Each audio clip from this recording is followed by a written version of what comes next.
ازيكم يا حلوين؟ عاملين ايه؟ يا رب تكونوا بخير. ايه رأيكم في الجمال ده؟ عارفين ده ايه؟ طبعا عارفين من عنوان الفيديو. دي مسقعة جاية النهاردة اغير لك المفهوم بتاعك عن المسقعة. هنعمل مسقعة بطريقتين: طريقة احنا متعودين عليها بس فيها تركات مختلفة شوية، وطريقة يعني معرفش البعض ممكن يعرفها ولا لا. يلا بينا نشوف عملناهم ازاي، هتعجبكم ان شاء الله انا متاكده. هجيب البتنجان بتاعي، بشيل العنق بتاعه من فوق واغسله، وابتدي ان انا اقطعه. لما تيجي تختار البتنجانيه بتاعتك وانت بتشتري، اختار البتنجانيه الخفيفه. تمام. بعد كده لو لقيت الحلقه بتاعتي كبيره، الدوريات بتاعتها كبيره، بقطعها اتنين، مفيش اي مشكله، اي تقطيع كله شغال.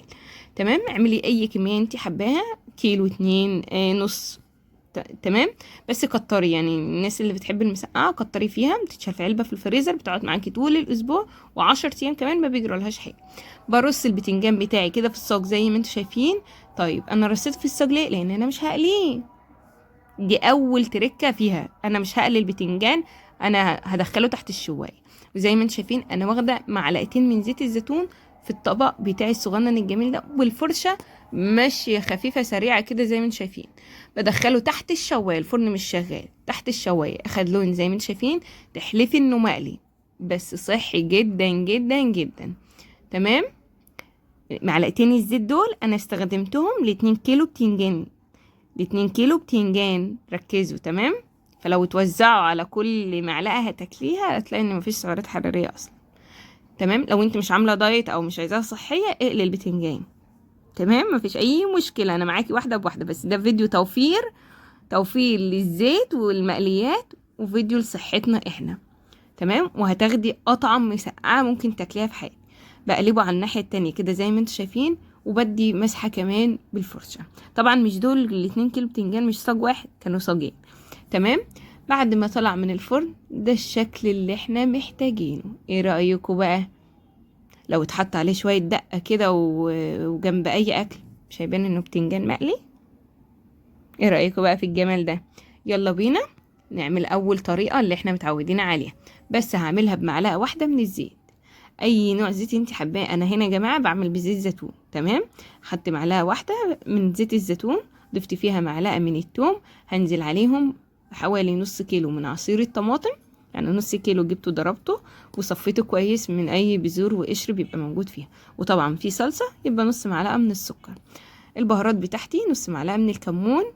ظبطت الملح بتاعي، مش هحط حاجة اكتر من كده. اديها تقليبة وغطيها واسيبها تغلي.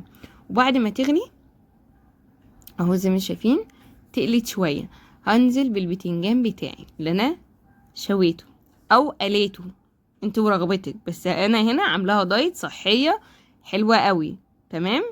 يعني لو حسبتوا الزيوت اللي احنا استخدمناها مش هتلاقوا فيها زيوت. ببتدي بقى ان انا اظبطها كده واخلي الصلصة كلها تيجي عليها، ومعايا قرن فلفل حامي هضيفه فيها.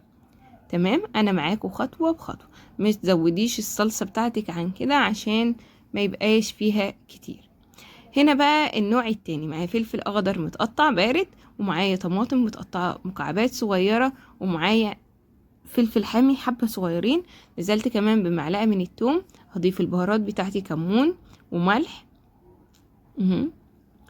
ورشة كده من الفلفل على خفيف، وحبة من الكزبرة. وابتدي بقى ان انا اعجنهم او اهرسهم مع بعض كده. انا هرستهم مع بعض بالهراسة لحد ما الطماطم بتاعتنا تنزل ميتها. اهم حاجة كل حاجة تكون متقطعة صغير، فلفل حامي وتوم وفلفل بارد وطماطم متقطعة صغير. تقريبا حوالي برضو نص كيلو من الطماطم. عايزة اقولك كتري كتري في الخلطة دي لان طعمها بجد وهم.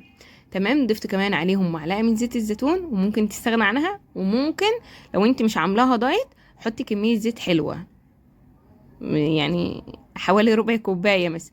بعد كده بجيب الصينية بتاعتي، بحط شوية من التتبيلة اللي انا عملتها تحت، وبرص البتنجان بتاعي اللي شكله تحفة، اللي انتوا شايفينه ده، اللي معمول في الفرن تحت الشواية. يا جماعة ركزوا، تقدري زي ما قلت لك اعملي مقلي لو انت مش عايزاها دايت او مش عايزاها موفرة. بعد كده برص البتنجان بتاعي، وبنزل عليهم بشوية من التتبيلة، وبرص وبنزل وارص وهنزل لحد ما بخلص في الاخر كده زي ما انتم شايفين. بضيف بقى ايه، حبة كده من الخلطة، وبروح بيها على نار هادية. زي ما انا سبت المسقعة التانية على نار هادية، هضيف دي، هحط دي على نار هاديه واغطيها واسيبها لما تستوي ويدخل كله يدخل في بعض. هتاخد بالظبط حوالي نص ساعه، وطبعا لو انت عايزه تدخليها الفرن مفيش مشكله، بس هتاخد وقت اكتر. هنا بقى المسقعه بتاعتي كانت خلاص استوت تماما تماما زي ما انتم شايفين، والصلصه بتاعتي بقت مظبوطه. بطفي النار عليها كده زي ما انتم شايفين وخلاص. وهنا بقى الجمال، اخدت معايا حوالي نص ساعه على النار، على نار هاديه، لحد ما وصلوا معايا للجمال اللي انتم شايفينه ده. لا طبعا المسقعه ام الصلصه دي ما خدتش نص ساعه، اخدت اقل. انما المسقعه اللي بالخضار المتقطع اخدت معايا وقت شويه، لان انا سويت الخضار بالميه اللي نزلت من الطماطم والحاجات دي لحد ما نشفت شويه. بعد كده بناخد بقى شويه كده ونقارن ما بين الاتنين. انا عايزه اقول لكم والله العظيم، ما عشان انا عاملاها ولا حاجه، بس الاتنين احلى من بعض. دي طعم ودي طعم، رغم ان دي مسقعه ودي مسقعه، بس دي طعم ودي طعم تاني.